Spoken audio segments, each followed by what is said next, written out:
Oui, on y va. Allez, Non, c'est parti. allez, bonjour les petits loups qui nous suivent la bande à Jésus de cette émission folle dingue, Oui. la fin des temps, FAIM. Je le place à chaque fois parce que je suis trop fière de mon écriture, Ah hein, oui, Père. effectivement, je crois que personne n'avait trouvé ça. Ah bah vous avez vu. Alors carrément, Saint-Père Giton le valide. Donc, alors, nous sommes donc réunis pour l'épisode je ne sais pas combien, hein. On verra bien. On va commencer apparemment sixième. Ah, donc heureusement qu'on a fait la bénédiction backstage, hein, parce que le 6, on n'aime pas trop ça. Hein. Heureusement Oh, bah. que vous avez béni le plateau, Père. Oui, oui, absolument. Bon, alors, on va commencer par un texte, comme à chaque fois, hein, lié à l'actualité, mais enfin, aujourd'hui, pratiquement toute la Bible est liée à l'activité avec ce qui Oui, se c'est passe. ça, exactement. C'est dingue, hein. Oui, Vous avez vu comme ça oui. s'accélère. Donc c'est Jésus qui nous parle à la fin du discours sur la montagne, comme on dit. Tout homme donc qui entend les paroles que je viens de dire et les met en pratique sera comparable à un homme sage qui a bâti sa maison sur la pierre. La pluie est tombée, les torrents sont venus, le vent a soufflé et s'est déchaîné contre cette maison. Elle n'a pas été renversée car elle était fondée sur la pierre.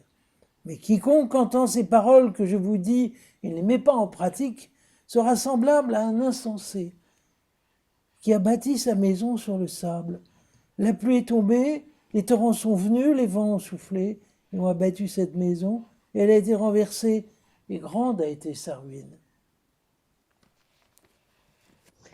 Bon, Père, allez, vous en prums, par exemple, on va rebondir tout de suite sur un triste sujet d'actualité qui est tout simplement cette globale dépression mondiale qui s'amorce quoi sur Terre et dans le cœur de ces enfants liés au fameux coronavirus, Machin, virus oui. et compagnie. Voilà. Oui.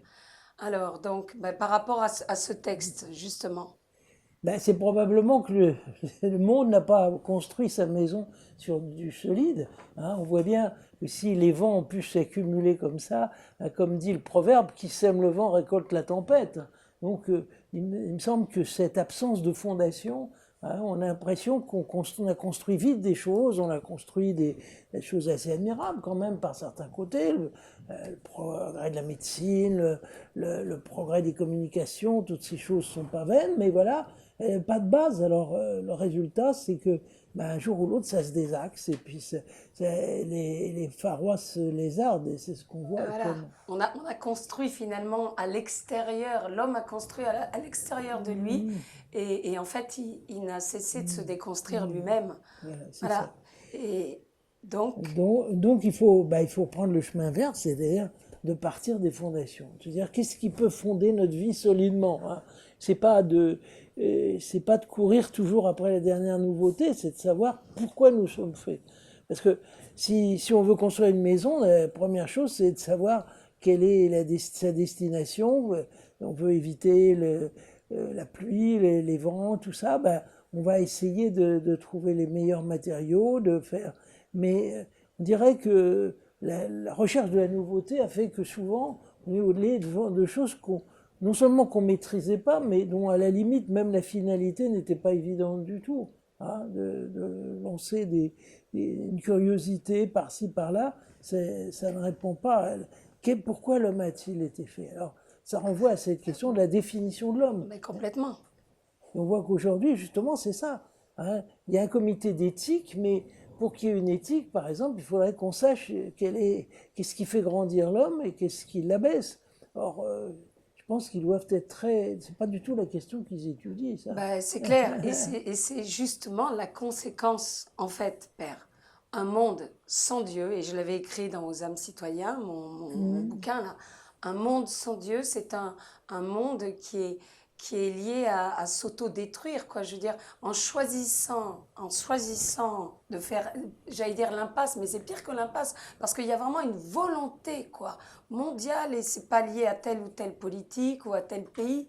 Il y a une volonté inconsciente même, on s'en fout parce qu'on sait très bien qui tire les ficelles de tout ça. Hein. C'est le prince de ce monde, alias le cornu qu'on ne présente plus. Et donc voilà, il y a vraiment sa volonté de faire d'effacer le nom de Dieu.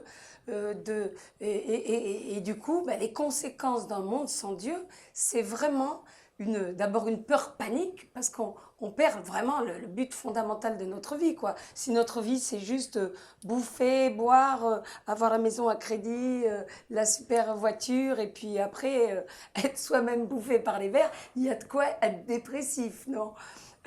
Et en fait, moi, je pense que là, on démarre cette globale dépression, ok, qui est vraiment, qui se manifeste ouvertement du jour au lendemain par cette espèce de coup d'état du démon mondial de nous séparer, de nous couper les uns les autres. Et donc, du coup, ça va aboutir à une espèce d'auto-suicide mondial, en fait. Ça ne peut aboutir qu'à la destruction de l'homme. Parce que celui qui tient la maison debout, c'est pas l'homme, c'est Dieu. Oui. Mais pas, on pourrait se dire, oui, mais pourquoi Dieu justement ne prévient pas ça? Pourquoi il n'empêche pas que c'est lieu, etc. En réalité, faut bien retrouver pourquoi Dieu, effectivement, est absolument nécessaire à notre équilibre. C'est parce qu'il nous a fait pour lui et qu'il a mis au fond de nous une soif, un appel. Aladdin, ça va? Attends, Une soif. qui renverse Voilà. pas le truc, c'est bien Aladdin. C'est notre touche, hein, l'impro Oui. et le direct. Voilà, ben voilà, le monde, tout est lié. Hein, le règne animal, Tout l'homme, à fait. le ciel, tout ça, c'est lié. Mais enfin, l'homme a été fait pour ce qu'il dépasse. C'est ça qui l'a rendu intelligent, d'ailleurs. C'est ça qui a fait qu'il a toujours besoin de dépasser son environnement et de construire quelque chose qui va plus loin. Hein, parce qu'il est fait pour l'infini. Si on enlève cette dimension d'infini à l'homme, on le mutile et on le ramène à ce qui n'est pas, c'est-à-dire simplement un élément de la nature. Hein. C'est quand même fantastique, et c'est pas récent, hein, que par toutes sortes de moyens, on essaie de dire, mais l'homme, au fond, c'est qu'un élément de la nature. C'est un animal supérieur, plus perfectionné. Son cerveau, c'est que des schémas électriques, enfin des connexions électriques. Donc, voilà. Donc, d'arriver à retrouver quelle est la dignité de l'homme. Hein, et par le fait même, on verra que Dieu est lié à ça, puisqu'il n'y a que lui qui peut répondre à ce désir d'infini qui est dans l'homme. Ouais, je crois il est vraiment temps, puisque, ok, l'attaque du démon, la dépression, la tristesse, même chez les jeunes, les gamins, on est allé. Et d'ailleurs, je ne sais même pas si je vous l'ai dit, je suis très contente. Vive les voyous du bon Dieu, vive les bandits du Seigneur. En fait, j'ai été invitée, là, il y a avant-hier et puis le jeudi dernier, à témoigner par une directrice devant 150 élèves et dans un auditorium en respectant les distances, les machins, le masque sur le groin. Et en tout, ça a fait 300 jeunes, je ne vous l'ai pas dit, Padre. Si, vous l'avez dit au téléphone. D'une classe donc des gens de 13 ans, quoi, donc des petits. Et déjà, on voyait, on sentait clairement, déjà chez des gosses, quoi, où on rêve, l'âge où on rêve encore, quoi. L'âge où on espère, l'âge où on n'a même pas peur, l'âge où on prend plutôt tout comme, enfin voilà, quand on roule des mécaniques, machin. Et on sentait clairement une tristesse et une blessure, quoi, une blessure avec tout ça. Et donc, du coup finalement, le contrepoison de cette tristesse ambiante et qui ne va qu'évoluer, Père, parce qu'on sait bien que ça ne va pas s'arranger. Bien sûr, Hein.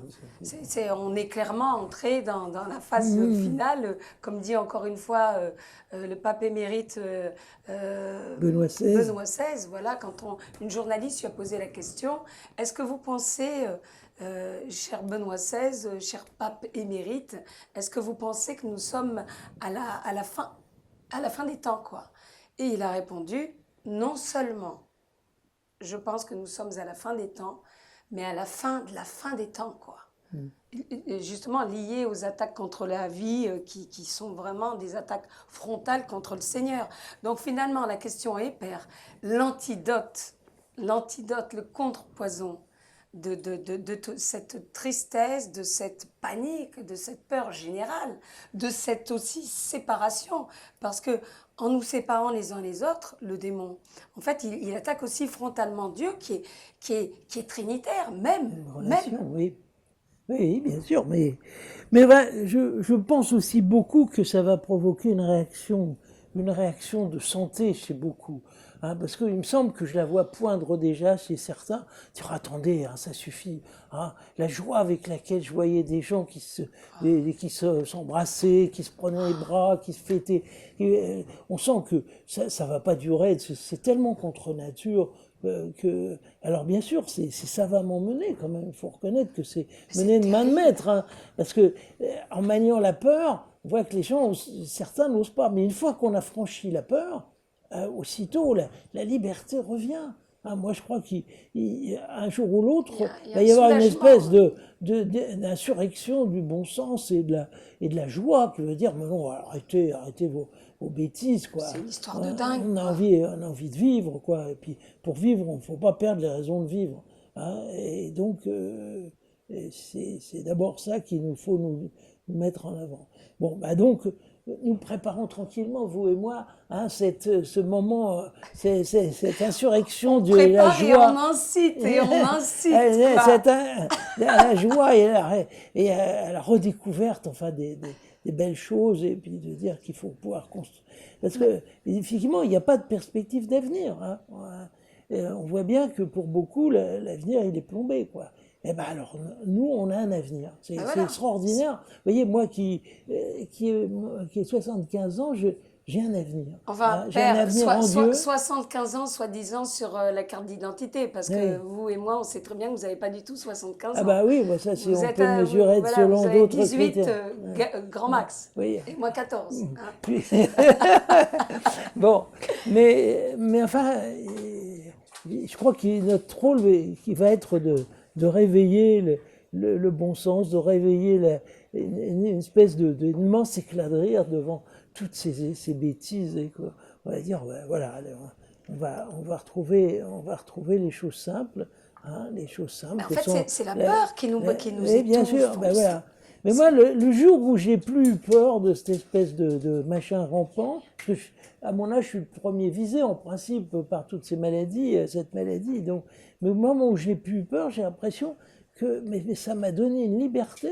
J'ai pu aller voir les gens, j'ai pu en faire des projets, j'ai pu organiser des micro-rassemblements parce que je ne peux pas faire grand-chose, mais enfin au moins eh bien, je crois que les gens, quand ils vont retrouver leur liberté, mais ça va être une montée en puissance des questions de recherche du sens de la vie qui va aller avec, de dire oui, vivre, mais pourquoi vivre, hein? Parce que toute la question est là. On nous garantit la santé, ou du moins on prétend nous garantir la santé, mais en fait, pourquoi vivre? Si c'est vivre pour être simplement confiné, c'est pas de la vie, ça. C'est ça, c'est-à-dire que pour nous préserver d'un virus qui touche, encore une fois, enfin, qui a pas...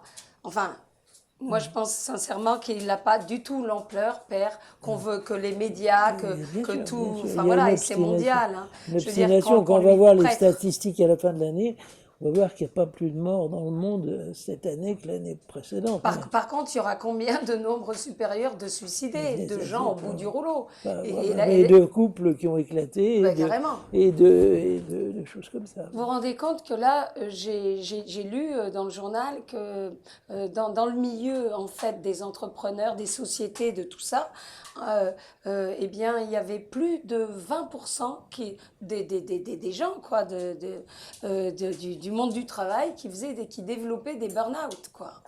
À cause de cette séparation, attention, qui balance pas non, c'est bon, la lampe, le projo.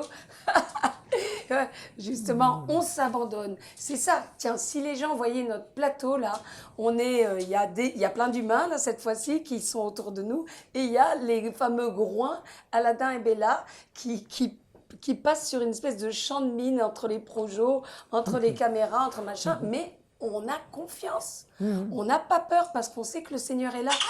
Ah, la voix. Parle pour toi. Moi, j'ai peur. Ah, la voix qui est la technicienne de l'image, là. Voilà. Oui, oui, effectivement. Mais l'abandon, ma chère voix, l'abandon. Voilà. Et ben, c'est ça, en fait. Il faut retrouver cette...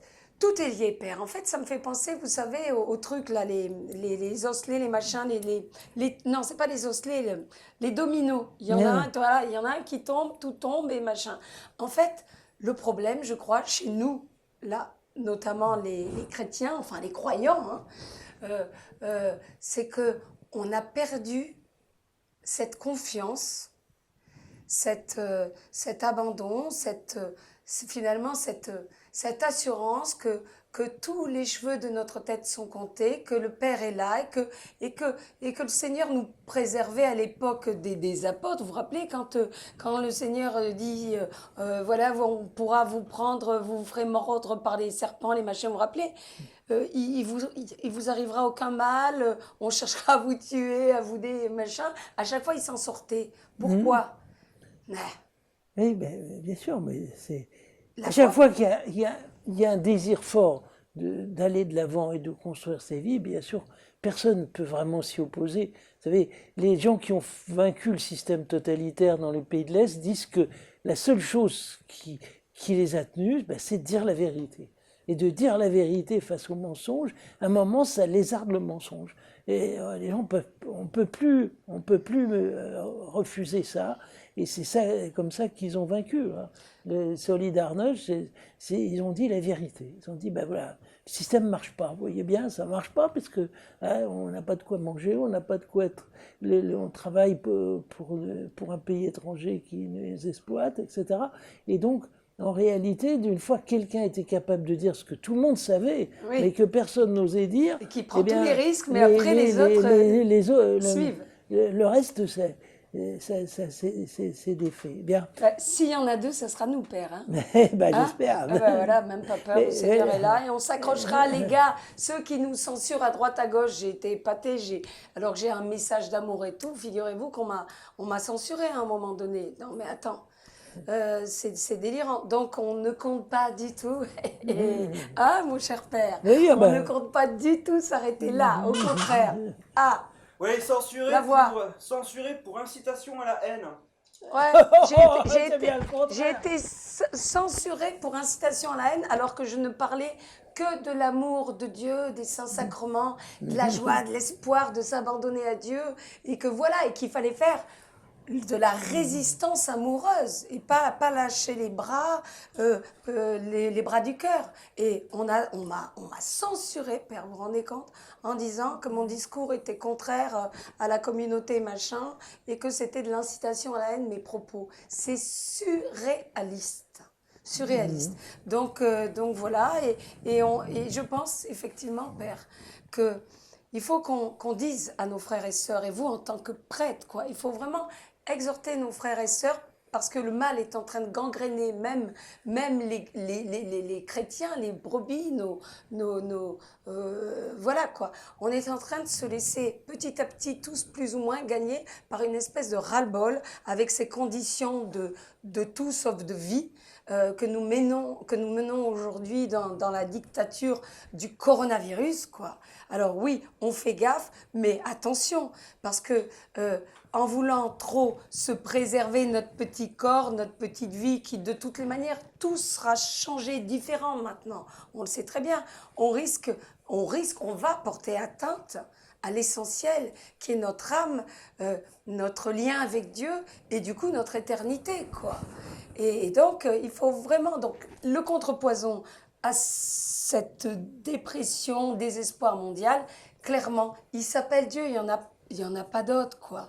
Et justement, inciter nos frères et sœurs à développer une vie intérieure, donc une relation à notre Seigneur avec la prière, les textes et l'Eucharistie, Père. Oui. Non, mais là, vous mettez le doigt exactement, c'est la vie intérieure. Tout le reste est fait pour nous extérioriser, pour faire du bruit, pour s'agiter. Eh bien, non.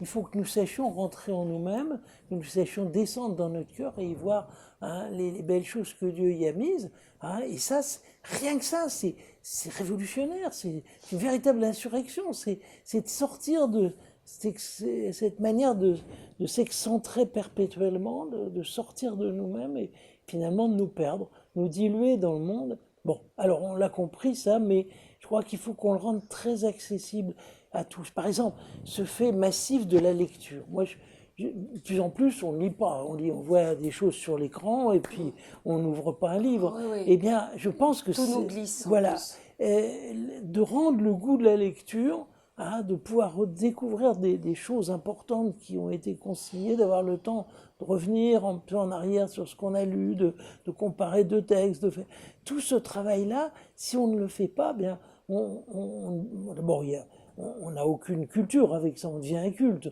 On grappille des choses à droite, à gauche, mais il n'y a plus il a plus rien de structuré dans Oui, la il n'y a plus tête. de recherche, Il y a- ça, on bon, n'intègre pas, on de n'imprime pouvoir pas. retrouver le goût de la lecture, hein, et d'apprendre à lire et de trouver sa joie dans la lecture, hein, parce que c'est pas seulement un exercice fatigant, c'est aussi une détente, c'est aussi une manière d'ouvrir des portes sur un monde plus vaste que le nôtre. Voilà, et en premier lieu, la lecture de la Bible, Bien sûr, de mais l'Évangile. aussi des saints, de la vie Ouais, des ouais, saints, de toutes ces choses-là. ouais. Mais la lecture, et puis, alors donc la vie intérieure, le silence, C'est la ça. lecture, Il faut se donner les moyens, il faut déconnecter de tout ce qui nous bouffe, le numérique, enfin c'est incroyable. Regardez, maintenant, dès qu'on a une seconde, d'accord, on voit plus des gens réfléchir, lever les yeux au ciel, sourire, regarder l'autre ou quoi qu'est-ce. Et ça, c'était avant le corona machin là. Dès qu'on a une seconde, on obéit à la dictature de la machine, du numérique, quoi. Hein, les iPhones, les blabla, les smart, tout ce qu'on veut. Donc en fait, il faut se donner les moyens, père. Donc votre conseil à vous, c'est avant tout d'oser d'abord faire de la résistance, hein, voilà. par rapport à la dictature de l'urgence, pour se poser Et avec voilà, soi-même et avec Dieu.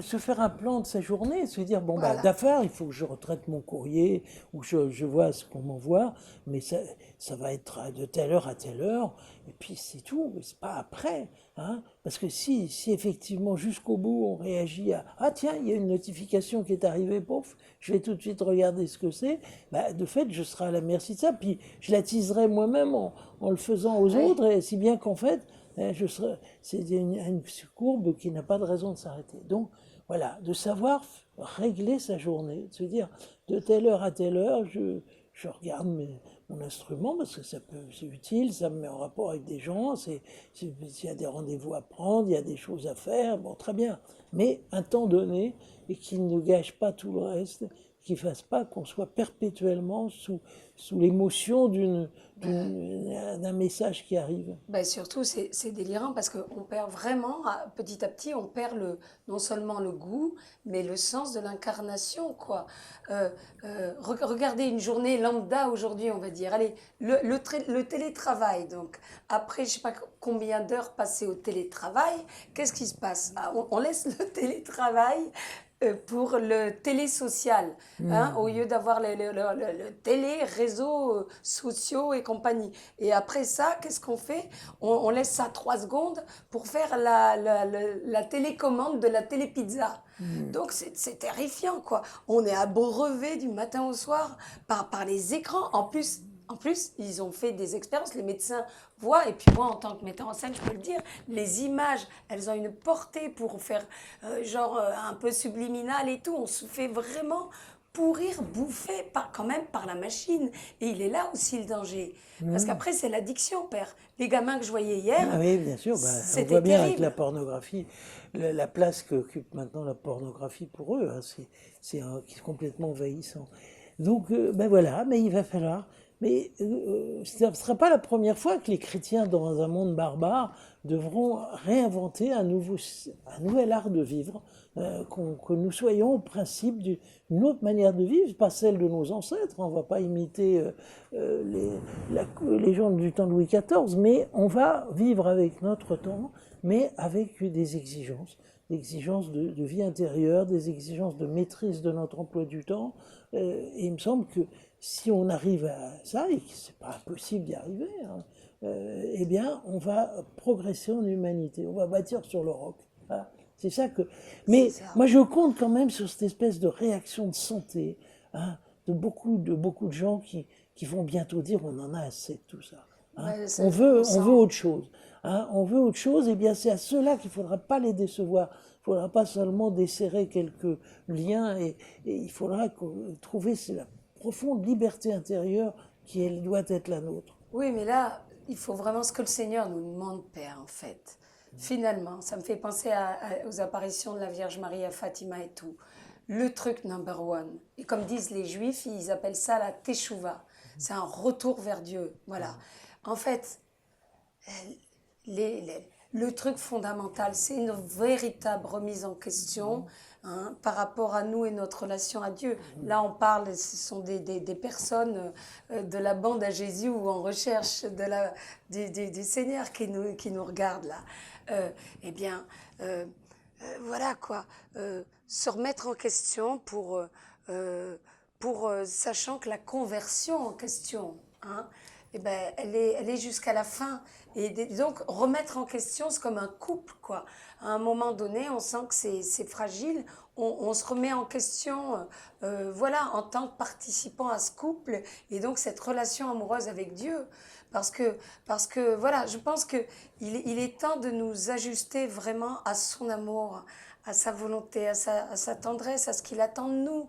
C'est comme une espèce de claque spirituelle, ce qu'on vit aussi. Moi, je pense que c'est un appel, d'abord, et c'est en tant que catho que je parle, c'est un appel à ce que nous qui composons l'Église, arrêtons peut-être un peu moins de la décomposer. Il fallait que je la place, celle-là, Père. Vous connaissez mon humour à deux balles. La voix, vous pouvez... un coup de poète, non, elle a perdu la voix, pourtant, elle n'a pas... non. Alors, D'accord. face à tant d'humour, je suis resté sans voix. Tout est beau. Oh, elle est pas mal, celle-là. Alors, donc, oui, c'est ça, c'est vraiment cette remise en question, ce retour à Dieu, parce que de toutes les manières, avant le retour glorieux du Christ sur la terre, qu'on attend et qu'on sent venir, là, c'est l'amoureuse barrée que je suis, qui sent son palpitant s'accélérer, je sens clairement, Père, je ne sais pas vous, mais j'allais dire physiquement, sensuellement, avec tous mes sens, l'amoureux se rapprocher petit à petit. Hein, vous le sentez, Père? Dieu soit béni, mon Dieu, que ça soit vrai. Vous savez, à le moment où on entendra la clé qui commencera à tourner dans la serrure, hein, et on se dira, ça y est, c'est lui, il est venu. Il est venu, il nous avait dit, attendez-moi, je reviendrai. Alors il y en a beaucoup qui se sont endormis, qui n'ont pas pris ça au sérieux, puis il y en a quelques-uns qui y ont cru, et ben, ceux-là, il les servira, il nous a dit, il sera le premier, il va leur laver les pieds, il va leur préparer la table. Hein, c'est l'heure du wake-up général, et notamment dans l'Église, quoi, les croyants. Hein. Il faut qu'on retrouve le sens de notre relation, encore une fois, avec Dieu. Et partant de là, en fait, si on se donne les moyens, dans la prière, dans du temps de silence à Dieu, dans la lecture, est fondamentale, les sacrements de l'Église, notamment l'Eucharistie. Je le dis, mais l'Eucharistie, c'est la chimio de nos âmes malades qui ne savent pas aimer. Sans Dieu, on ne sait pas aimer. Il y a toujours une part de possessivité de tout ça. Donc, le remède à nos âmes blessées par le péché, il s'appelle vraiment l'Eucharistie, Père, et évidemment la confession. qui va ensemble, oui. Voilà, c'est le kit du bonheur, c'est le kit de la vie éternelle, la confession et la communion. Donc, voilà, ça c'est très important. Moi, quand je prends ma voiture, je mets d'abord le contact. Ensuite, je passe la première. J'essaie de pas emboutir en faisant ma marche arrière la voiture qui est derrière. Enfin, c'est tout un système. Donc, on a besoin de ces armes dans cette guerre qui n'est pas la nôtre. Contre les... Je dis toujours, c'est Star Wars, c'est la guerre des étoiles entre Dieu et diable, et entre les fils de la lumière et les fils des ténèbres. Mais on a besoin vraiment du casque, comme dit Saint Paul, hein, c'est génial. Le bouclier de la foi, le casque, etc. Voilà. Casque de l'espérance. Oh, Casque de l'espérance. oh Oui. la voile. Qu'est-ce que l'espérance, votre question? Non, non. Ah, le C'est casque. le casque de l'espérance. Oui. Tout à fait. Et c'est pour ça que dans cette guerre, justement, qui est une guerre spirituelle, le démon veut, en période de guerre, hein, encore une fois, le mental des adversaires joue un rôle décisif. C'est comme un sportif, quoi. Si d'emblée, il se dit qu'il ne va pas courir le marathon, enfin, je veux dire, s'il va perdre la course du marathon, c'est sûr qu'il va la perdre. Donc, le mental est décisif. Donc, d'où ce truc général de nous avorter dans notre espérance, parce qu'en nous avortant de notre espérance, on nous avorte de notre foi et donc de l'abandon à Dieu, à qui tout est possible. Parce que les miracles, c'est toujours le Seigneur, il dit quoi? Il dit hein, qu'il soit fait quand... Selon ta foi. Voilà, ta foi t'a sauvé, machin. Donc ça, tout est lié. Donc, je ne sais pas si vous avez bien compris, les gars, un petit coup encore de martel, pas de radotage, mais vraiment, si on ne veut pas sombrer dans cette tristesse, dans cette dépression et qui va tous aboutir, tous nous conduire plus ou moins à une espèce de lâcher prise et nous faire, et peut-être nous couper de Dieu, je veux dire, les armes, le silence, la prière, la lecture de la parole et l'Eucharistie et lutter pour jouer la carte de l'incarnation, comme on fait, quoi. Faut oser aller vers les gens. Moi qui suis à moitié italienne, je continue, c'est plus fort que moi, à toucher un peu à machin. Et les gens sont flippés, mais après ils voient qu'il ne se passe rien. Et du coup, ça les détend. Il faut oser l'incarnation, la rencontre, l'humain, l'échange, quoi. Mais bien sûr. C'est ça. Voilà, mais quelle magnifique tâche nous avons devant nous, hein, parce que, en fait, personne ne le fait, ça, ce que vous dites là. Hein, je crois que nous sommes, hein, nous sommes même parmi les chrétiens pas très nombreux à pouvoir dire ça, pouvoir nous lever et dire, ben, allez, c'est en avant, hein, cette conversion renouvelée, cette nouvelle conversion, de se dire, je vais retomber sur mes pieds, je vais retomber sur les choses concrètes, réelles, sensibles, palpables, hein, et qu'avec ça, ben, je vais pouvoir aimer Dieu, aimer mon prochain. C'est ça, parce que finalement, tout se résume dans le schéma Israël. Écoute Israël, donc déjà écouter. Hein, c'est le premier commandement. Oui, l'écoute. C'est déjà d'écouter Dieu. C'est ça. Et ensuite, tu aimeras ton Dieu plus que tout et ton prochain comme toi-même, quoi. Et Jésus a bien précisé comme je vous ai aimé. Donc, en fait, c'est toujours pareil. C'est aimer le Seigneur et être des passeurs de son amour. Tout est là. Et ne pas se laisser enfermer par la peur. Bon, ben voilà. Mais on va essayer de lancer cette espèce d'élan de renouveau, de ferveur, de joie, de plénitude. Hein. Moi, je crois que ces émissions auxquelles nous participons, ben c'est un peu le début de ça, quoi. Et, et ça porte des fruits parce que je vois bien hein, toutes les personnes qui nous écrivent, que ce soit sur les réseaux sociaux ou en message ou en mail ou je sais pas quoi, ça les booste. À chaque fois, ils ont la patate. Et encore une fois, il faut savoir, c'est fondamental aussi, en fait, c'est que dans cette fameuse guerre entre Dieu et diable, eh ben, en fait, on part gagnant parce que le Christ a vaincu en toute éternité, c'est acté, le péché, le mal et la mort. Donc on s'en fout finalement de ce qui peut se passer, on part gagnant. Et c'est justement au dernier moment, quand on pensera que tout est foutu, que le Christ reviendra. Hein. C'est Daniel, hein. Je crois que c'est le chapitre 8 de Daniel où il est écrit que donc vraiment d'un point de vue humain, tous, on pensera que l'Église est morte, que la bande à Jésus aura perdu la guerre, alors qu'en fait, le Christ, attention, il va tout te renverser de là. Non, c'est matos, Aladdin, s'il te plaît, oh purée. Oh la vache, super, il est passé, attends, c'est un miracle en direct, hein, père. Il est passé entre les pieds, malheur de la caméra. Et voilà. Oui. Excuse-moi, mais c'était ma main droite. C'était le miracle, ma main droite qui a sauvé ta caméra. Ouais, mais attends, la voix, avant que vous réagissiez, il était déjà mon berger allemand qui fait 3 mètres, d'accord, Aladdin, il était passé entre les pieds de la caméra. Oh purée, ne tombez pas à la voix, pourtant vous n'avez pas encore pris votre petite bière. Qu'est-ce que ça sera après? Bah, alors, donc, oui. Tu m'as promis de la tequila. Mais non, j'ai pas de la tequila. Je vous ai acheté une bonne petite bière tranquillou, voilà. Et donc, très bien. Alors, je voudrais qu'on rebondisse sur un autre truc. Dans notre timing, on n'est pas trop relou, trop long, un petit peu, mais bon, Allez, on y va, hein. Si c'est pas trop saoulant ce qu'on dit, on continue. Alors, je voudrais qu'on rebondisse sur ça c'est vraiment, c'est lourd, hein. Sur la deuxième actu qui vient de tomber, là, abominable, sur le suicide d'un jeune homme de 17 ans, Fouad, qui s'est suicidé parce que il s'est complètement revendiqué transgenre et que voilà et que il y a eu donc en gros du jour au lendemain il a voulu venir à l'école alors que donc c'était un bonhomme, venir dans son lycée en portant des jupes et ça n'a pas été très bien accueilli, évidemment, ça on le comprend quoi, hein. Ça n'a pas été très bien accueilli, enfin c'est un peu space quoi par le lycée, par tout ça.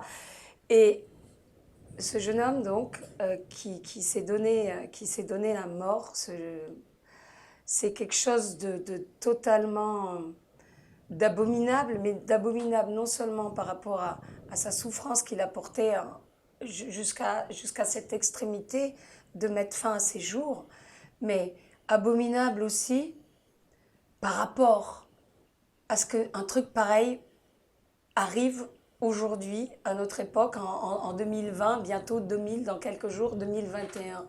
Parce que c'est le constat d'une société sans repère, d'une jeunesse sans repère, d'une jeunesse qui a perdu le sens, en fait, entre vraiment la notion de masculinité et de féminité, et qui n'a plus de repères, et tellement plus de repères, qui d'un coup se met à douter de ce pourquoi elle a été faite. Hommes et femmes, il les créa. C'est dans la Genèse. Hein. Hommes et femmes, il les créa. Il les créa pas mi-figue, mi-raisin. Hein. Il les créa par couple, le Seigneur. Et il les envoya deux par deux selon leur espèce. Il n'y a pas de confusion là-dessus.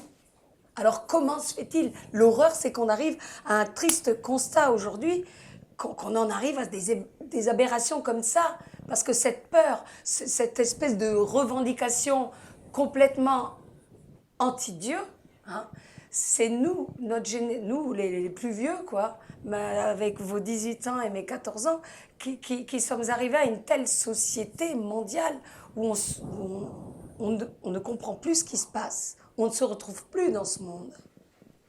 Oui. Mais de fait, il n'a pas pu parler à quelqu'un. C'est ça qui est impressionnant. J'ai un ami qui est directeur d'un établissement scolaire où il y a un cas à peu près de ce type qui est malheureusement en train d'évoluer pas dans le bon sens. Et ben, on constate que, d'abord, la démission quasi totale des parents devant ça, qui disent « Ah, ben, il faut le laisser faire, il faut le laisser décider, etc. » C'est-à-dire qu'ils ne jouent plus aucun rôle et puis probablement c'est parce que l'image qu'ils lui ont présentée et de la masculinité et de la féminité veut pas être très belle, quoi. Quelque part, il y a dû avoir quelque chose de ce type. Oui, mais c'est toute la société, Oui, c'est pas seulement oui, les bien pauvres sûr. parents, Oui, les pourris, bien sûr. C'est notre monde d'aujourd'hui, Oui, quoi. mais enfin, qu'il n'y ait personne, il n'y ait pas un ami, un prêtre, un éducateur qui ait eu le courage de parler, d'expliquer les choses, de prendre les choses à la base, quoi. C'est ça qui est terrible, c'est que ce malheureux, on l'a laissé seul, quoi, probablement, avec peut-être des mauvais conseillers aussi pour l'orienter, hein, qu'il n'ait pas trouvé quelqu'un avec qui échanger autour de ce problème-là. C'est sûr. Mais c'est sûr que là, il y a une espèce d'abandon de ceux qui pourraient dire quelque chose et qui ne l'ont pas dit, quoi. Alors, comment dirais-je, approprier l'esprit du monde suite à cette horreur, quoi, du suicide de ce gamin, quoi. Au lieu, ça c'est vraiment tout l'esprit du monde, tu vois, Père. C'est vraiment le poison dans le bonbon. Soi-disant, il y a un lever de tollé en disant en accusant finalement les gens qui sont encore là, en train de dire il n'y a pas de confusion des sexes. Hein. Par contre, il y a quelque chose, il y a un malaise qui peut grandir grandir et qui fait qu'à un moment donné, on soit dans la confusion. Mais au lieu de dire que clairement ça craint, il n'y a pas d'ambiguïté, eh bien le monde nous invite à cette fange quoi, du relativisme, de la soi-disant sous le couvert d'une humanité, d'une tolérance. En fait, c'est nous pousser dans le gouffre. Parce que ce qui rend heureux en tant que créature fabriquée par le Big Boss, par l'Éternel, notre Dieu tout-puissant, saint est son nom, en fait, c'est Dieu qui nous a créés. Il ne se trompe pas, Dieu. Il sait pourquoi il nous a créés. Et en voulant minimiser finalement sa créature, sa création, comment dirais-je, abolir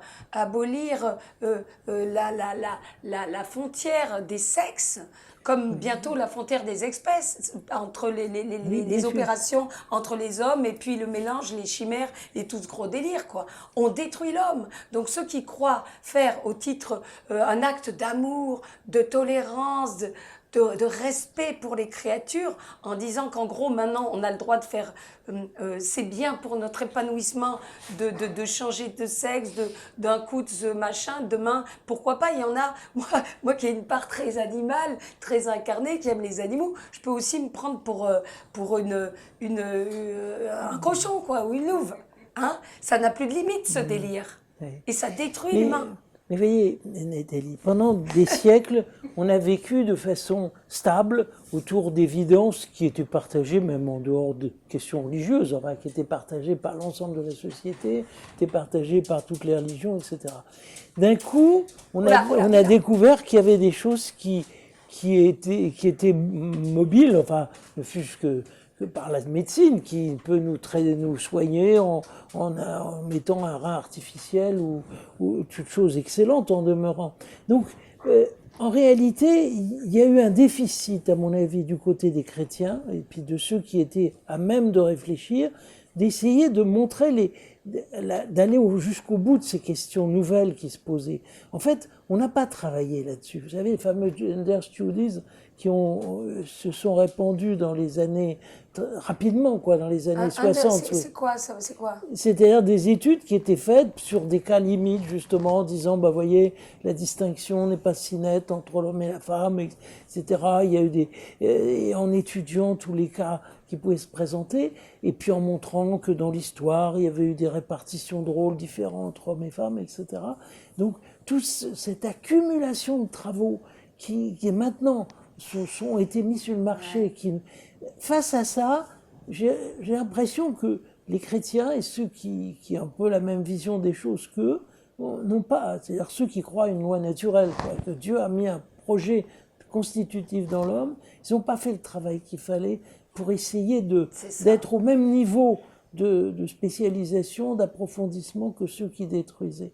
Et en fait, on arrive maintenant avec nos bonnes convictions, qui sont justes, je pense, mais qui sont insuffisamment étayées du point de vue scientifique, psychologique et tout ce que vous voudrez, et que face à ça, eh bien, il y a pendant un retard qu'il faut combler. Enfin, je connais des gens qui y travaillent activement, mais aux États-Unis notamment, il y a des groupes chrétiens très très de pointe qui arrivent à pouvoir discuter d'égal à égal avec ceux qui disent le contraire.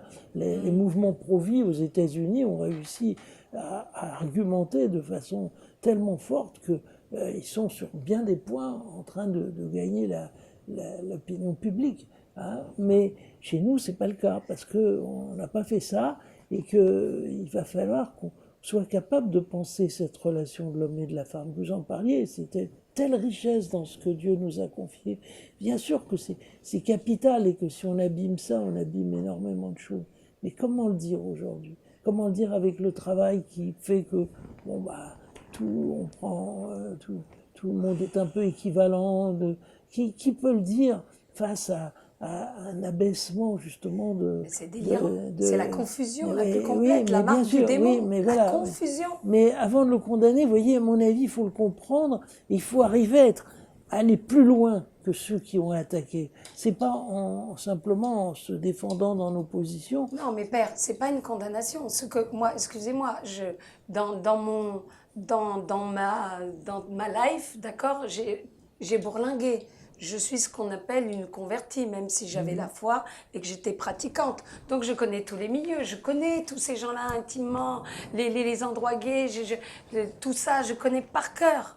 Mais il y a une vraie souffrance au bout du Mais compte. bien sûr, Il énorme. y a cette espèce de contre-réaction, genre ambiance la Gay Pride, d'accord? C'est une contre-réaction parce qu'au bout du compte, comme ça n'est pas le plan de Dieu que deux hommes aillent ensemble ou deux femmes ensemble, au bout du compte, l'âme qui est envers et contre tout, directement connectée à Dieu, elle a un malaise, en vrai. Elle a un malaise. Elle n'est pas totalement en paix. Même si le monde nous dit bravo pour tout aujourd'hui, notre âme, qui est vraiment, on est fait, on est des créatures de Dieu, faits par ce Dieu d'amour pour être heureux. Donc il y a un malaise. J'en parlais à une pote hôtesse de l'air qui fait les 400 coups et voilà, et qui n'a pas la foi. Elle me disait, en fait, au bout du compte, il y a un malaise, quoi. Il y a un malaise. Ouais, la voix. J'aimerais ajouter que sur le coup, il n'y a pas que le malaise qui est ressenti de la part de ces personnes qui ressentent une espèce d'ambivalence sur leur identité. Il y a aussi cette pression sociale qu'ils n'auraient pas dû subir. Et c'est ça, c'est pour ça que je dis, c'est ça mon jugement, c'est nous, c'est à cause de nous. C'est pas seulement nous, Enfin, la société. les autres personnes qui ont été ouvertes, en tout cas, je ne vais pas dire une espèce de tolérance, mais en tout cas, au point, je ne sais pas ce qu'il a vécu, je ne vais pas me porter, mais au point de pousser au suicide, qu'est-ce que ce gamin a dû vivre. Et je pense qu'il n'y a pas seulement que leur identité, la question de l'identité, il y a aussi la question d'un rapport de discussion apaisé. Il n'y a plus de rapport apaisé dans ces centres concours partout. Mais c'est ce que j'essaie de dire tout à l'heure. Oui, je crois qu'effectivement, que tout soit devenu un affrontement frontal entre des positions, on ne peut pas en sortir de ça. Il faut qu'on puisse parler de façon apaisée de ça. Moi, j'ai eu la chance de pouvoir parler, dire vous aussi, Nathalie, je pense, à des gens qui étaient dans ces situations-là, de pouvoir, sans les brutaliser le moins du monde et sans les mais de les aider à découvrir qu'il y avait autre chose, quoi, que ce qu'on leur avait dit, parce que souvent ils sont victimes d'une idéologie maintenant qui les manipule. Oui, l'esprit du monde, l'idéologie, c'est l'esprit du monde. Et ma passion qui me caractérise, c'est que je ne suis pas du tout comme une espèce de béni oui-oui dans le jugement des personnes. Ça n'a rien à voir. Je suis dans la colère qu'on est tellement construit. Vous savez, c'est comme une loi en politique ou quoi au caisse. Avant d'être votée, on teste, le gouvernement teste, et si personne réagit, c'est comme un enfant qui veut voir où mes groins, Aladdin et Bella, ils veulent voir jusqu'où on peut aller. Trop loin. Voilà, et on a laissé, et maintenant on récolte vraiment ce qu'on a semé. Et c'est ça qui me fait de la peine, c'est par amour. Je ne suis pas du tout dans le jugement ou dans la donneuse de leçons, je suis un pauvre cancre, j'ai bourlingué, j'ai été nulle parce que j'avais la foi en Dieu et tout, d'accord, et que contrairement à beaucoup de gens, dans notre Père, que je disais que ta volonté soit faite, en croyant en plus en lui, quoi. Je disais en voix off intérieurement que Dieu m'en préserve, pas ma volonté et pas la tienne. Donc moi je me positionnerai jamais au-dessus, et je sais qu'en plus les démons, quand la maison, quand la maison est bien nettoyée, ils reviennent à cette méchante plus vénère et hideux pour squatter la baraque. Donc vraiment je demande à tous ceux qui nous écoutent de compris les uns pour les autres, et s'il vous plaît, priez pour moi. Donc, il n'y a pas de jugement par rapport à la fragilité, à la blessure de l'être. Il y a tout simplement un constat, et de voir que c'est l'esprit du monde véhiculé par des pauvres personnes elles-mêmes inconscientes, que ce soit les médias, les politiques, les éducateurs, tout ce qu'on veut, qui nous obligent à penser. Finalement, c'est l'anti-liberté. Le Seigneur, il nous aime. La base de l'amour, c'est de laisser l'autre libre. Et là, le démon, en fait, petit à petit, il dégomme tout notre sens et notre recul. Enfin, en fait, il faut avoir du courage pour oser dire non, ça va pas, ça craint. Et là, j'en veux pas. En fait, c'est vrai, hein. Je voyais les gamins auprès desquels je témoignais, ils regardaient, je voyais bien qu'il y avait plein, quand je leur posais des questions, hein, la voix, vous vous rappelez, je leur posais des questions et avant de répondre ce qu'ils avaient envie de répondre, parce que je voyais que leurs yeux demandaient Dieu, quoi. En plus, en lycée privé, ou soi-disant, on est censé être un peu ouvert à Dieu. Bon, et certains, oui, mais enfin, c'était une minorité, clairement. Et ils regardaient d'abord, avant de répondre, ce que l'autre en pensait, le voisin, donc la communauté. Donc, il est là le problème. Oui, mais ça c'est de tout temps. Ça, on sait bien que hein, dans un groupe donné, hein, il y a ceux qui marquent l'opinion et qui tout le monde suit, et puis ceux qui en face, il y a toujours. Si c'était les chrétiens, ça serait pareil, qui pèseraient plus lourd que les autres. Vous voyez, Oui, mais le on problème, peut c'est... pas, dans un groupe humain, chacun est porté à être un peu mouton de Panurge. Tout à fait, père. Mais le problème, c'est que là, clairement, la société, elle devient, et encore une fois, c'est mondial, elle devient anti-Dieu, anti-Christ. Et donc, si sous le couvert d'être un bon croyant, qui veut pas trop faire de remous, qui est là, la prière, c'est fondamental. Bien sûr, c'est le Seigneur qui fait les miracles. Mais à un moment donné, il faut oser, comme vous disiez en début d'émission, témoigner de la vérité. Quitte à bousculer, quitte à se faire sortir lyncher. dans la rue, parler dans la rue, etc. Mais bien sûr, mais ça c'est fondamental. Mais vous voyez, toutes ces choses, hein, il faut qu'on puisse déjà hein, nous retrouver face à Dieu hein, le sens de notre humanité. Hein, c'est un peu, on a commencé comme ça tout à l'heure, mais de retrouver pourquoi nous sommes faits. Hein. Pour vivre, il faut que nous retrouvions les raisons de vivre. Et c'est ces raisons hein, qui font tellement défaut actuellement. Sans Dieu, bonjour. Donc voilà, osons poser la question, qu'est-ce qui vous fait vivre, vous hein.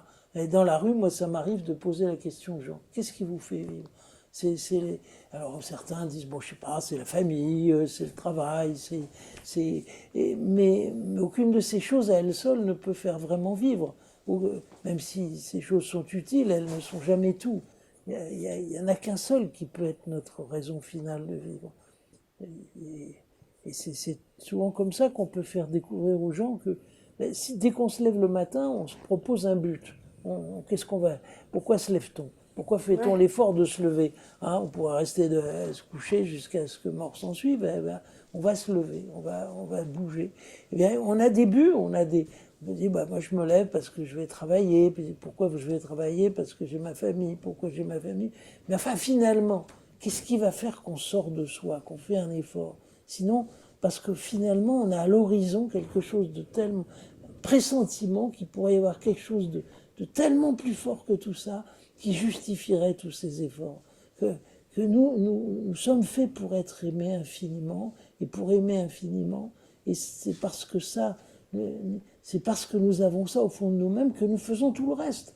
Tout le reste, c'est un petit exercice pour aller vers ce qui nous est le plus naturel finalement, c'est d'aimer et d'aimer infiniment parce que Dieu nous a fait comme ça, pour aimer et être aimé.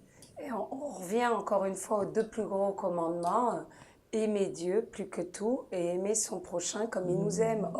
Or c'est l'écoute, encore une fois, tout démarre sur l'écoute de Dieu et l'écoute de l'autre.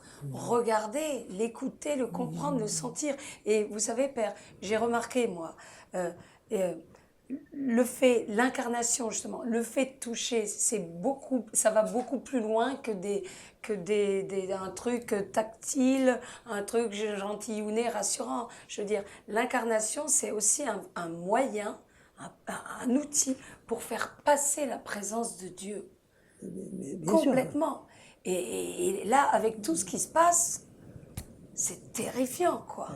Mais comme vous disiez tout à l'heure, l'Eucharistie, c'est exemple même de ça. Parce que Jésus ne dit pas « je vous aime beaucoup, vous savez vous mettre très cher », il se donne. Et ceci est mon corps. Il va jusqu'au réalisme brutal de cette formule. Hein, ceci est mon corps. Voilà, paf, ça y est. Et c'est pour ça que c'est si important de croire que l'Eucharistie, c'est le vrai corps de Jésus. Ça représente pas le corps de Jésus, ça représente pas son amour. Si vous mettez une abstraction à la place, c'est mortel. Hein, il faut que nous puissions recevoir, avec toute la audace que ça suppose, ceci est mon corps, ceci est mon sang. Voilà, ça y est. Hein. c'est d'un direct total. Ah, je vous kiffe encore plus quand vous parlez comme ça, Père. Bon, bah, tant mieux. Ah, la Nous voix. tous, je veux voir, nous tous. D'accord. Et Père, je voulais simplement terminer, si vous êtes d'accord, sur une question justement que m'a posée un ado, hein, deux gamines, quoi. Maintenant, voilà, quoi, style 13 ans, hein, 13 ans toutes les deux. Et elles m'ont posé la question, à savoir, est-ce que on représente toujours Dieu comme le Père, comme donc le sexe masculin? Est-ce que, et parfois il y a d'autres personnes qui disent, mais non, c'est une mère. Alors, je veux savoir qu'est-ce que vous leur répondiez. Je vous dirai, moi, ce que je leur ai répondu. Hein, cette identité, absolument, vouloir enfermer Dieu par rapport aussi à tout ce qui se passe, c'est pas anodin comme question, avec un peu la théorie du genre et compagnie. Alors, bon, ben d'abord, Dieu, en tant que Dieu, il n'est pas sexué, il est ni homme ni femme, il est infiniment au-delà de ça. Et si on sert de l'image du Père, hein, c'est parce que c'est presque la plus évidente pour désigner celui qui est à l'origine de tout ça. Mais en réalité, Dieu est au-delà de la distinction père-mère. Et alors c'est d'ailleurs pour ça qu'il y a parfois dans la Bible des phrases assez féminines, assez maternelles de Dieu, les entrailles de miséricorde de Dieu. Par exemple, même le mot miséricorde vient des entrailles, féminines. on a meilleur cœur que vous alors? Oui, il faut croire. Mais donc, au niveau de Dieu lui-même, alors pourquoi Jésus est un homme et pas une femme, c'est une autre question. C'est parce que, de fait, ça, son rôle a coïncidé. Il a pris volontairement une humanité masculine parce que l'humanité, enfin, l'ensemble de l'humanité était comme l'épouse qui voulait à la fois aimer, servir et auquel il voulait apporter l'essentiel. Donc il y a bien quelque chose comme l'initiative de celui qui vient donner l'amour, qui vient et je crois qu'en ce sens, ça, la masculinité de Jésus, c'est une autre question. Mais pour ce qui est de la masculinité du Père éternel, hein, nous avons trop tendance à représenter Dieu le Père à travers des traits humains. Vous savez que c'est interdit. À l'enfermer, Oui, le limiter, quoi. Moi, ces vieillards barbus qu'on nous donne, moi j'ai toujours trouvé que c'était du plus mauvais goût, alors que plusieurs fois l'Église a demandé qu'on ne représente jamais le Père. Hein, il est au-delà de tout, il est l'origine absolue de tout. On a tendance à le réduire à une projection humaine pour une espèce délimiter. Ouais, c'est ça. Dieu est au-delà, est absolument au-delà de toutes nos prises. Hein, et si Jésus s'est fait homme masculin, d'accord, c'est un fait, mais hein, Dieu lui-même n'a pas de corps, donc il n'est pas non plus sexué. Mais je suis bien contente parce que j'ai répondu en gros, hein, exactement ce que vous dites, que en fait le père il est en même temps, il est au-delà de tout ça et qu'il est en même temps le papa et la maman. Mais par contre que sur terre, Jésus était un garçon et la Vierge Marie, l'Immaculée Conception, sans laquelle on n'en serait pas là, parce qu'elle a correspondu en tout point à la volonté de Dieu dans son libre arbitre. La Vierge Marie était une maman, voilà. Mais par contre, et vous savez, ça me fait penser au tableau de Rembrandt, le retour du fils prodigue. Avec les deux mains. Avec deux mains. Les gars, je vous invite à voir ça. Franchement, c'est impressionnant. Surtout maintenant avec tout ce qu'on passe et tous les questionnements, hommes, femmes, blabla. On voit donc le Père éternel avec une main de bonhomme, genre de bonhomme, quoi, qui a une prise, voilà. Et puis une main toute fine. Excusez-nous, en plus d'avoir meilleur cœur que vous, on a des mains un peu plus fines. C'est Power Girl avec la Vierge Marie, yes. Eh bien, on voit avec la main toute fine, en fait, il accueille le Fils prodigue, c'est-à-dire nous tous les gens qui sont en souffrance, tous, en fait. On est tous en souffrance, sauf que, donc en souffrance à cause de nos péchés, de notre manque d'amour pour Dieu et pour les frères. Donc, il nous accueille vraiment avec son cœur de papa et de maman, quoi. Et ce qui est fou aussi, pour conclure, Père, si vous êtes OK, cette histoire, ce que raconte Jésus par rapport au fils prodigue, qui a juste... C'est quel chapitre? C'est dans Matthieu? Il faudrait Non, c'est dans Saint-Luc. Dans Saint Luc. C'est Luc 16, je crois. Franchement, je vous invite, les gars, à le relire paisiblement et non pas comme un texte qu'on subit une fois de temps en temps au cours d'une messe. C'est de vous l'approprier. Le texte du fils prodigue donné par le Christ. C'est Luc 15. Luc 15, d'accord? Il est bouleversant parce qu'on voit, c'est nous tous, et moi je peux vraiment témoigner quoi de ça. On voit comme ça le fils qui a fait, donc le père qui a l'héritage, d'accord, qui donne son héritage aux deux gamins, aux deux garçons. Il y en a un qui reste auprès du père, qui s'occupe de lui, qui est dans l'amour, qui transgresse pas, blabla.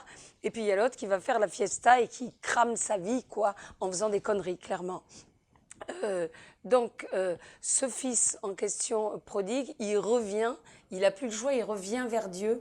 Vraiment, à un moment donné de sa vie, on a l'impression que c'est plutôt même, peu importe, ça peut se passer à tout moment. Mais enfin, il a bien craqué toutes les cartes du plaisir, de la consommation, du no limite à tous les niveaux.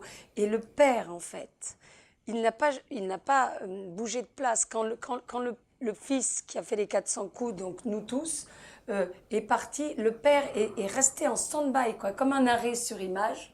Il attend, il n'a pas cessé d'attendre, de guetter à l'horizon le retour de son fils bien-aimé. Et on le voit, parce que le fils revient et le père d'un coup va à sa rencontre, et il va mieux que d'aller à sa rencontre, en plus de dire tuer le veau gras, que mon fils était mort, blabla, on fait la méga teuf du comeback auprès du Seigneur de ses bras. Qu'est-ce qu'il fait? Moi, ça m'a épaté, j'en ai chialé quoi de ce passage. Je l'avais jamais vu comme ça alors que je l'avais lu 300 000 fois quoi. D'un coup, le père, il voit son fils et il court comme un gosse. Le père court se jeter dans les bras de son fils prodigue. Mais bon sang, qui a une telle réaction, quoi? Quand on est séparé de quelqu'un qu'on aime et qu'on le voit arriver, mais c'est genre les gamins de 4 ans, 8 ans, à 12 ans déjà, ils osent moins parce qu'il a le regard du monde, qui se barrent en courant, se jeter dans les bras, attraper et couvrir de baisers l'autre. Et l'autre en question, celui qui court, c'est juste Dieu qui a cette réaction. Son amour est tellement merveilleux, tellement incarné, tellement doux. Alléluia, qui part courir comme un gamin, tout est inversé, quoi. Encore une fois, the God touch, c'est merveilleux. Il part et il serre et il couvre de baisers celui qui a fait les 400 coups, quoi. Oh là là, Père, franchement, c'est merveilleux. Tout à fait, oui, oui. Et il n'est jamais trop tard. Oui. Il n'est jamais trop tard pour Pour revenir goûter ça. vers Dieu. Il n'est jamais trop tard, hein, jusqu'au dernier moment. Même le Seigneur nous aime tellement qu'il veut nous sauver, même au moment de rendre notre âme. Il suffit de se rappeler le bon larron sur la croix. C'est pareil. Hein. Au dernier moment, alors qu'il est crucifié parce qu'il a fait les 400 coups, machin, il dit quoi, Père? Au Christ. Il dit, souviens-toi de moi quand tu viendras dans ton royaume. Et Jésus dit, mais aujourd'hui même, tu seras avec moi dans le paradis. Amen, yes. Et voilà quoi, et voilà. Premier Donc, canonisé, hein, le premier procès de canonisation, c'était là. ah bon? Ben oui. Ah, c'est bon ça. Et puis, il était voleur, ben il a volé jusqu'au bout, il a remporté la palme, il a volé. Il a réussi le plus beau casse de sa vie, quoi. Ah ouais, c'est ça, un bon petit voyou du Seigneur, quoi. Ça on aime bien. Mais ça aussi, je voudrais dire à nos frères et sœurs, ne vous dites jamais, je suis allé trop loin. J'ai fait un avortement, j'ai fait des partouzes, j'ai fait divorcer quelqu'un, j'ai même poussé un collègue de travail. Hein, attention, c'est pas ce que j'ai fait, mais je prends exprès des cas extrêmes. Et j'ai brisé pour moi, c'est foutu. Ce que j'ai fait est impardonnable, parce que là, c'est le discours du démon qui nous met face à notre jugement personnel. C'est ce qu'il a fait avec Judas. Judas, il a trahi le Seigneur, mais au lieu de croire à son pardon, à son amour, à sa miséricorde plus fort que tout, il s'est dit ce que j'ai fait, c'est impardonnable. Il a été son propre jugement, il a douté de l'amour, du pardon, de la bienveillance de notre Seigneur. Alors que Pierre l'a aussi trahi, mais à un instant, il a douté du pardon et de l'amour et de la miséricorde de Dieu plus forte que tout. Donc ne vous dites jamais quoi que vous ayez fait, même des trucs abominables, horribles. Le Seigneur, il est toujours là, jusqu'au dernier moment, à vous ouvrir son cœur, son amour, quoi. Et c'est pour ça qu'il est unique. Allez, Père, vous dites un petit mot de la fin? Ben oui, ben écoutez, il me semble qu'on a une tâche devant nous, hein, qui est de redonner confiance, que de redonner la certitude que notre vie a un sens et puis qu'il y a quelqu'un qui nous regarde, qui nous attend et qui nous tend les bras, hein, et que en plus, il nous confie une tâche, les uns et les autres, c'est justement de répandre ça, de faire qu'il y en ait beaucoup d'autres qui entendent ça et qui, à leur tour, se redressent et disent, ben voilà, on va lutter, on va avancer, on va retrouver la joie, on va retrouver des relations normales entre nous. Le Seigneur nous aime à la folie et il n'y a aucune limite à son pardon, à sa miséricorde, à part celle qu'on veut donner nous. Et donc ça n'existe pas. Donc soyons heureux, voilà, vous tous enfin surtout moi, j'ai quand même pas mal parlé cette fois-ci, voilà, j'espère que je vous ai pas trop saoulé, mais surtout, voilà, dites-vous bien une chose, c'est que rien ne nous sépare de Dieu à part nous-mêmes, à part notre manque de confiance en son pardon et en son amour, et qu'il n'est jamais trop tard et qu'il demande que ça, notre Seigneur, un clignement de paupières, de bonne volonté du cœur pour rafler la mise, c'est-à-dire de notre âme éternelle, de notre corps et pour le bonheur éternel. Au bout du compte, mes chers frères et sœurs, quoi qu'on se prenne en pleine poire dans cette société de dingo mondiale, c'est que le début, parce que Satan va se déchaîner jusqu'au dernier moment où le Seigneur en fait prendra enfin voilà quoi, il frappera du poing sur la table de sa création en disant les gars, calmez-vous, c'est moi le patron. Et la grosse bébête, et les petites bébêtes, et le bébête chaud, et tout y quanti. Ils auront qu'à, voilà quoi, basse, terminé. Tomber dans les temps de feu, comme voilà, tu à la rôtissoire générale, hein, quand même. Alors, de toute façon, il n'espérait rien. C'est ça qui est terrible, c'est que le démon, il sait bien qu'il ne gagnera jamais. Hein. Il n'a aucun espoir. Hein. Ouais, mais il va savoir dans son orgueil absolu de dingo et son audace. Oui. Si ça se trouve, il y croit encore un petit peu, parce que l'orgueil et l'audace, enfin, ça c'était une vraie question. Ça, ce serait intéressant de plonger, voilà, creuser un peu le truc. Mais quoi qu'il en soit, eh bien, soyez dans l'espérance, soyez dans la joie. Et Dieu est amour, et Bella et Aladdin viennent, voilà, ils sont d'accord, et tout le monde aura sa vie éternelle, les animaux, comme oh là, attention, il y a les bougies là, Aladdin. Et donc voilà, hein, prions vraiment pour le retour glorieux du Christ sur la terre qui détruira à jamais le péché, la souffrance et la mort. Et ça sera fini. Donc oui, prions le Père éternel de bien vouloir hâter le retour glorieux du Christ sur la terre pour l'établissement du règne de Dieu, pour cette fiesta éternelle avec les animaux, avec même les fleurs, Père, toute la création de Dieu. Allez, viens Seigneur Jésus, viens. Alléluia. Et voilà, c'était vos poteaux dingos qui n'ont pas fini, qui vont jamais se calmer. Hein, mon cher père Giton Michel, que je baptise entre nous Paul, parce qu'il a vraiment le zèle, et merci Père pour tout ce que vous faites pour Dieu. Et là il s'est juste farci 2 heures de route pour venir ici dans mon trou paumé en Normandie, et il repart et il n'a pas bouffé et il n'a pas arrêté. Et franchement Père, vous voyez, c'est la gloire de Dieu, quoi. Vous tenez le coup. Bien sûr, mais vous savez quoi, la récompense, c'est de voir des âmes qui se réveillent. C'est des gens qui vont après ça sortir de leur déprime et qui vont dire, nous, on veut vivre. Voilà, la plus belle récompense. À bientôt et merci, mon Dieu, vraiment, et rendons grâce à Dieu et de la confiance qu'il nous fait. Amen. Amen. Amen. À la prochaine les petits gars et on va faire la petite prière du retour glorieux. Donc voilà. Au nom du Père et du Fils et du Saint-Esprit. Amen. Amen. Père Père éternel et tout-puissant, dans la communion de tous les saints, avec tous les esprits célestes et terrestres qui t'adorent, au nom de ta miséricorde, nous te supplions humblement, par les mérites infinis des très saints cœurs de Jésus et de Marie, de bien vouloir hâter le retour glorieux de ton Fils Jésus-Christ sur terre, afin que ton nom soit sanctifié, que ton règne vienne, et que ta volonté soit faite sur la terre comme au ciel.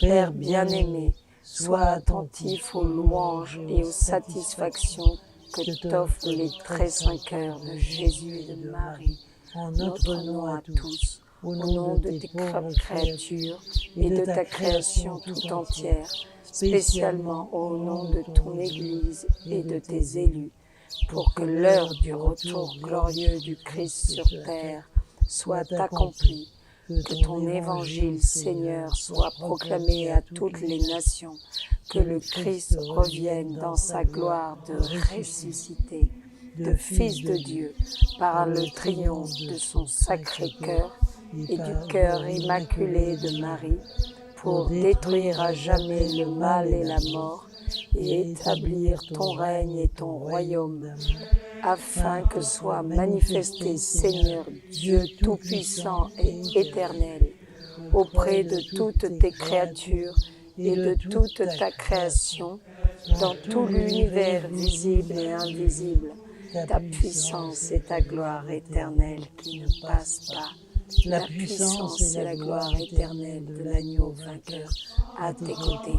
La puissance et la gloire éternelle que tu donnes à Marie, sa très sainte mère, ta bien-aimée. Car c'est à toi seul, Père, Fils et Saint-Esprit, un seul Dieu en trois personnes, qu'appartiennent le règne, la puissance et la gloire, pour les siècles des siècles. Amen.